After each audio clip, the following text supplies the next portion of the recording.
Let's be honest, this industry is hard enough without the economy falling apart. I declare bankruptcy! So if you're a musician, producer, or engineer trying to figure out how you're going to make ends meet in these tough times, you are not alone.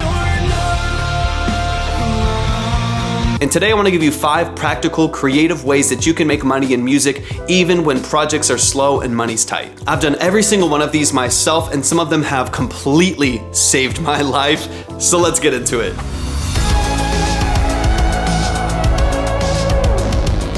What's up, y'all? My name's Torvik. I'm a full-time audio engineer and producer, and someone who has lived through now a few economic resets, if you will, and lived to tell the tale. Oh, don't be so dramatic. Whether you're freelancing, producing, mixing, or performing, recessions hit all of us. So here are 5 things that I've done or still do to stay afloat when times are a bit lean. The first one is remote session work. If you play guitar, bass, drums, keys, anything, there are artists out there who need your help finishing their records. You don't need a major label gig, you just need to deliver clean musical tracks on time, that's it. I've done this with both real instrumentation and VSTs, and it really just depends on what the client wants as long as you are upfront with what you're offering and what they're going to be receiving. I think you'd be surprised at how many people are willing to pay for really high quality MIDI strings or a well-programmed drum groove. I'm not talking about charging full production rates here. This is not a $2,000 gig unless you are a legend at your craft, and if you are, charge it, baby. Get money. But these kinds of projects have helped me bring in an extra few $1,000s a year. A tremendous amount of money. Which absolutely could be the difference between you going under and having to get a different job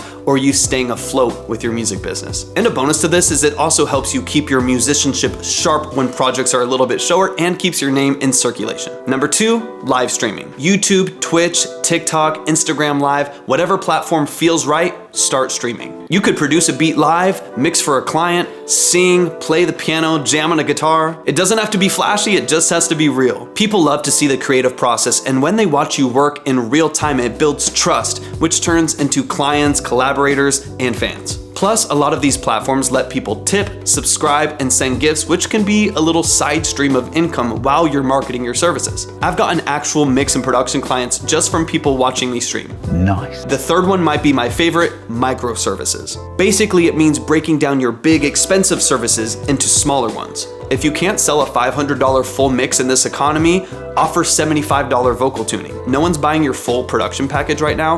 Offer tone shaping or reamping or synth layering. Let's say you're a guitarist and people love your guitar tone. You could offer a service where for very cheap compared to a production package, people could send you their DI guitar signal, you run it through your chain or your amp sim and offer them a fully produced tone at the end of the day. Maybe you're like me and you have a collection of analog and hardware synths, or maybe even just a massive collection of VSTs. Someone who doesn't want to spend the money on those things could send you a MIDI file for a small fee to run it through your gear or your VSTs to once again get a fully produced product at the end of the day. Do you have a bunch of high-end analog gear collecting dust now that you don't have as many big production and mix projects coming in? You could offer to run people's vocals and instruments through your gear to process it at the highest level and send them their files back. Maybe the client doesn't want to drop $20,000 on analog gear like you did, but they'd be willing to spend $100 to run their vocal through your gear. These like $50 to $200 services can absolutely help bridge the gap between bigger projects. And they're way easier for clients to commit to when money's tight. Number 4, teaching and consulting. Now I'm gonna be completely real with you,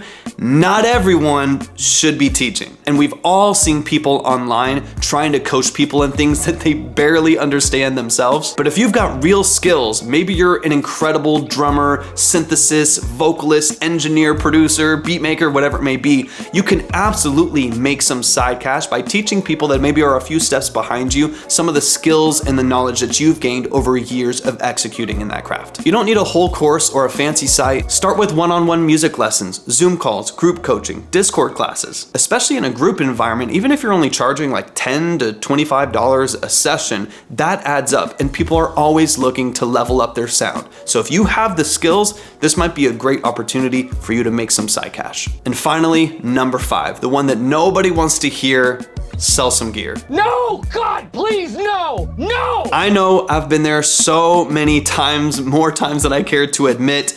You build up your studio, you're incredibly proud of the setup that you have, and then life hits. But if times are tight and projects are slower and you've got 8 large diaphragm condenser mics?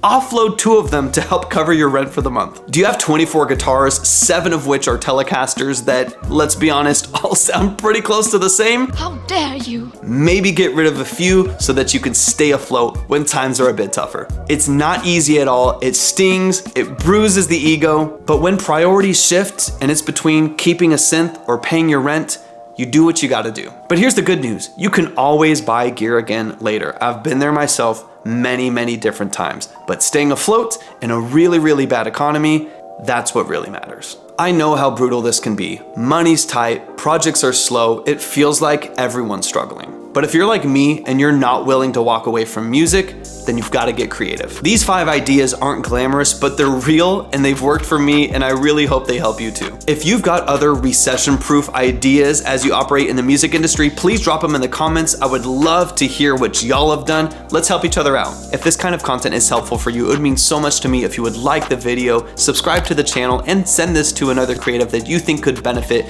from these tips and some of the knowledge that we're sharing here on the channel. I know that the world feels so crazy right now, and when you're in a creative industry, it can feel like you're at risk of losing a part of yourself when you have to pivot and find new ways to do what you love to do. Just know that you're not alone, and we're going to get through this together. See y'all in the next one. Peace.